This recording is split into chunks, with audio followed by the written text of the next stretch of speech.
Hi. Today's video is going to be about karmic shadow and breaking out of cycles or cutting cycles out of your life. Things that you do, and it seems like you've been doing these things for an eternity. Things that you've done for so long, they feel like they're a part of your shadow, something that you bring with you everywhere.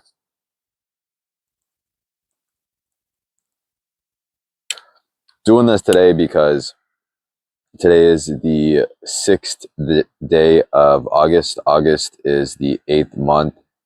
8 is a number of karma. It is like an infinity symbol. It is a symbol of perception, of understanding your negative karma, your positive karma. The number 6 is a number of shadow, similar to how in the sign for Cancer, you have the 6 and the 9. In Chinese culture, you have the yin and the yang, the shadow and the light, the negative and the positive aspect. So I'm doing it because of that. The big thing with your shadow is a lot of it mostly is going to be your negative karma. It's going to be things that you've classified as being negative aspects of you, as being things that you are hiding from other people. That's what your shadow is. It's the things that you don't bring to light.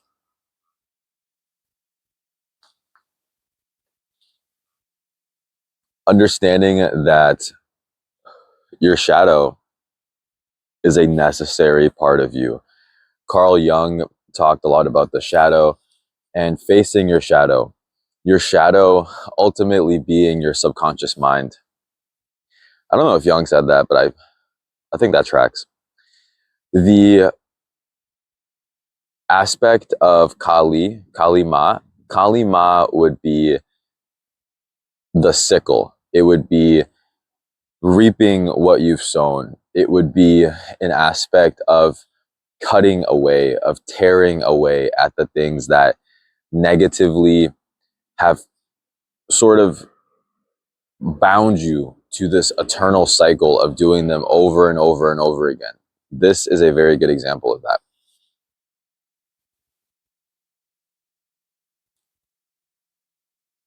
What ends up happening is this negative karma, similar to how you would bind a demon and encase a demon in powerful language and tie it into your subconscious mainframe, down and bind it. You should be doing that for your shadow as well, for your negative karma, your negative aspects of yourself. These things that you do, or I do, these things are things that happen for a reason. Maybe someone introduced you, someone that you cared about, someone that you respected. Maybe someone taught you something about yourself that you didn't know was a part of you, and you assimilated that into your shadow, and you became the archetype of the person that they showed you you could be. But just because you can be something doesn't mean that you should be that thing. Karma is the chain and ball, the ball and chain that we have cuffed to our ankles and we drag around with us every day, every minute of the day, every second. And it's something that you're always going to remember. You're going to remember at least fragments of negative things that you've done, and understanding that not just through Kali, but Kali is an example of cutting away from your negative memories.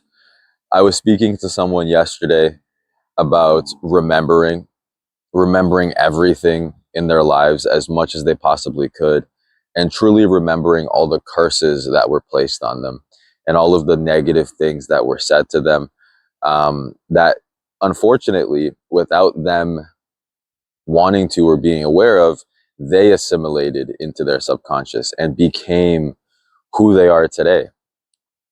And I was telling this person that the way it works with a curse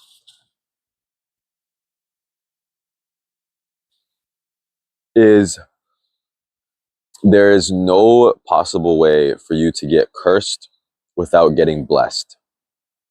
There is no way that God, your Godhead, whatever you believe in, would allow for a curse to be placed on you, would grant permission for a curse to be placed on you without also granting permission, without granting a blessing to you. So it's a take and give relationship where that curse, that language that was used against you in a negative way, those karmic bindings that were placed on you, those karmic chains, they've made you stronger. They've made you a better person. They've made you someone that understands, that is empathetic, that is sympathetic to other people's pain, to other people's healing journey. And you're able to hear people. You're able to truly hear them, but not hear them. And I was telling this person yesterday, when you hear someone, similar to the word hear, Hear, you are literally using your ears as the instrument. It's a mechanical form of listening. You're listening through your ears. If there was a fight going on right next to you, or there was something going on around you, uh, a prey animal would be hearing everything around them, and it would be internalizing, without it wanting to, maybe, that gut feeling, that negative gut feeling when your stomach drops, when that person calls your name, or when that person wants your attention again. And it's a form of mechanical listening that you have to understand as mechanical, as you can hear someone and not take the things they say to heart. You can, like this very silly thing that kids say where sticks and stones can break your bones, but words will never hurt you. That is the epitome of what I'm saying, is words will never hurt you, but they will never hurt you if you just listen to them and have them leave, and you just become aware of the language being used. The people in your life that you should be listening to with your heart, which is how you truly connect with someone, which is how you truly internalize something. It's not through that negative gut feeling you get. It's not through those butterflies in your stomach. It's not through the feeling of your stomach dropping when something negative happens around you and you internalize that trauma and you have these mechanical reactions, these sympathetic nervous system reactions to how you act because of your trauma. The way that you listen to someone is through your heart. It's that feeling when you're communicating with someone, not mechanically. You're communicating with them with all of your being, all of your soul. And you're making a karmic tie with someone. You're making a binding with someone. Understanding that while you may be able to bind demons, and going around and binding demons may be fun, going around and tying down your karma and saying, this was a horrible thing that happened, that I did or that someone did to me, and having that demon in your demonic dungeon, per se, just as much as you can do that, you can also bind an angel. You can bind and tie down a positive emotion, a positive way of thinking, someone that is able to heal you, someone that you are connecting with spiritually. You are able to bind that entity, which is the craziest thing, right? How would you ever bind an angel?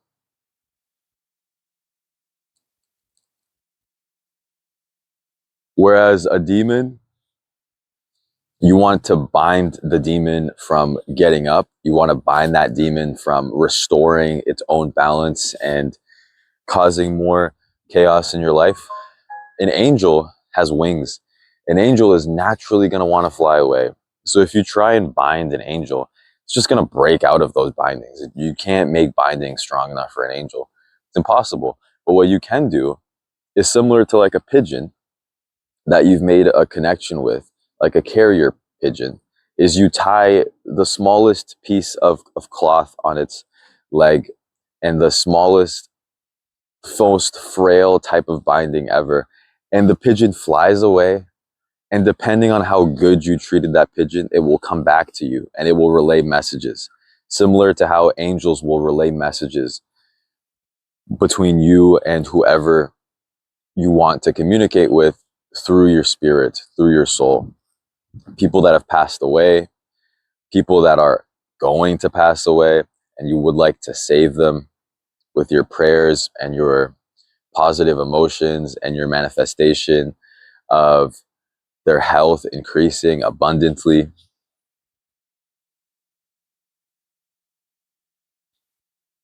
So yeah, this is going to be a shorter section of the video. I am going to, for the first time, write some stuff down. Not for the first time ever, but for the first time making these videos, I'm going to write some stuff down that I want to talk about. It may be a second video that I make after this, or it may be a second segment to this video, but I have to go to the gym.